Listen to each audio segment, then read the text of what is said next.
Good afternoon, everybody. Hi, everyone. Now you keep quiet. Good afternoon, everybody. And now you keep quiet.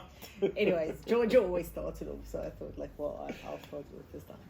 We've got a wine with us that we had a bit of a taste earlier today, and I think actually with some time in open with some air, you could really see how the wine evolved in a positive way, and for good reason, because it's one of Nederburg's top range wines, and a lot of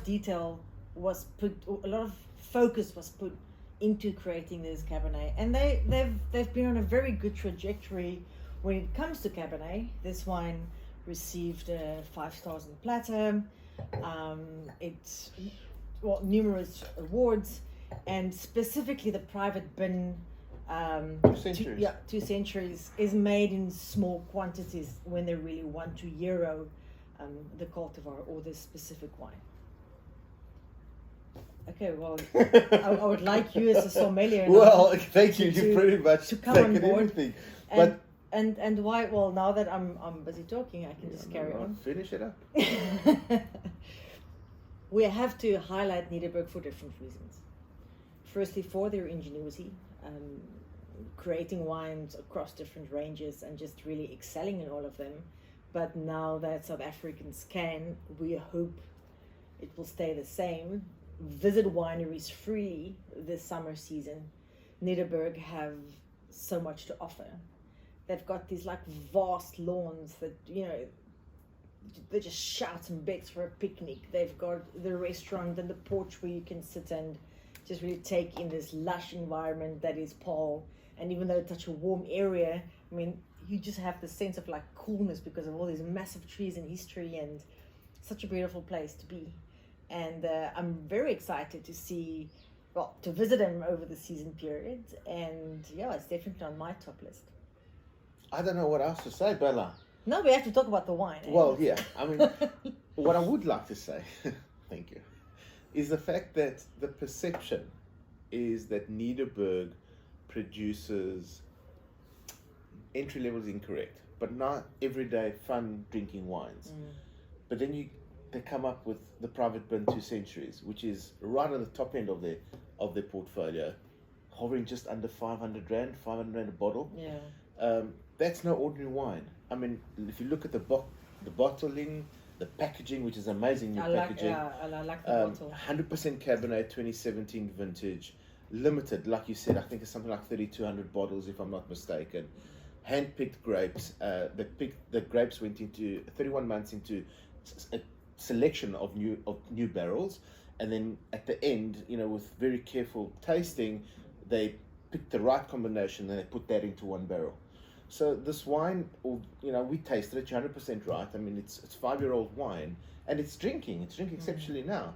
But I'm sure you'll agree, and I'm sure anybody will agree that this wine will go. This wine is made for longevity. This wine's not made for the sprint, certainly long distance. And I think this one's just going to develop more and more and more. And what was interesting when we started cooking to really feature this sip and savor, how do you really enjoy this wine? When we started cooking, you almost want to tone it down when it comes to the cooking. Sure. Because if you're going to spend 500 rand on a bottle of wine, the wine must really take the center stage at the dinner table. Absolutely. We looked at how it behaves differently with different cuts of meat. We really looked at tomato, that's often seen as a culprit of, throwing the whole experience off. But Cabernet, as a noble varietal, comes in, even in a warmer area, comes in with a very bright, vivid acidity. And that and tomato-rich dishes, it's all about how you cook the tomato. But for that, you have to go to the feature on the website and go and read what we've come up with. And, South Africans love these hearty cooked meals, and then have a wine that just kind of wow the guests in the middle of the table. So keep it simple. We don't splurge as much on food as we would probably on wine, which is also a paradigm shift. But let's get to it. Let's go on it. Let's go on it. So, I mean, straight up, I'm getting so much dark fruit, black cherries, black plums. Not that you can smell velvet, but it's got that soothingness about it. You know, sorry, I've just picked it up now. If I smell that, I see your lipstick. I associate, when I taste, I associate with color quite often. And I see that matte red, brilliant red.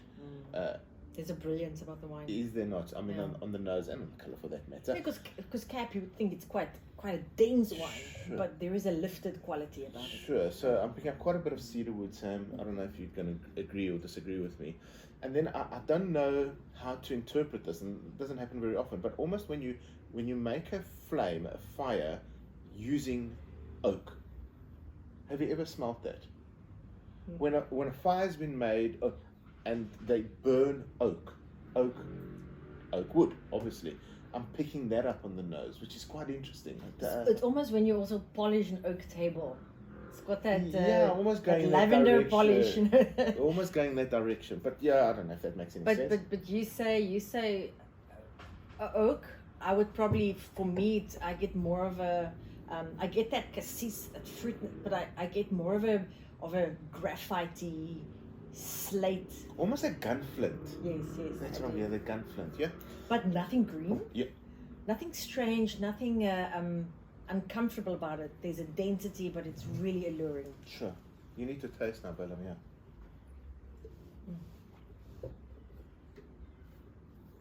Power. No, undoubtedly Cabernet Sauvignon.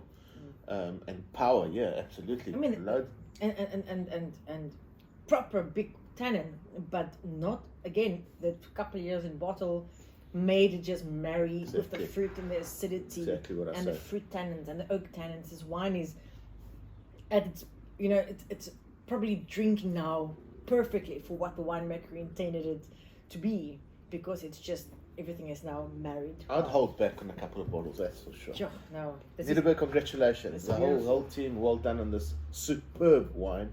I mean, just picking up the bottle, I mean, there's no shortcuts taken on this wine. Not to the fruit, obviously, not to the packaging, not to the bottling. So congratulations on a very, very, very good quality Cabernet Sauvignon. But think about stemware. Yeah, it's important. Yeah, so sure. a nice big glass, let the wine really flow right back to the back of your palate, then go and sit on your mid palate to really experience the tannins and the fruit and the volume of this wine. Incredible. Definitely something for the Christmas sock. Yeah, absolutely. Make sure it's a very strong sock. Yeah, don't hang. This is a solid bottle. Anyway, Nederburg, congratulations. Thank you very, very much. And thanks for tasting. Pleasure. Ciao, salute. Salute.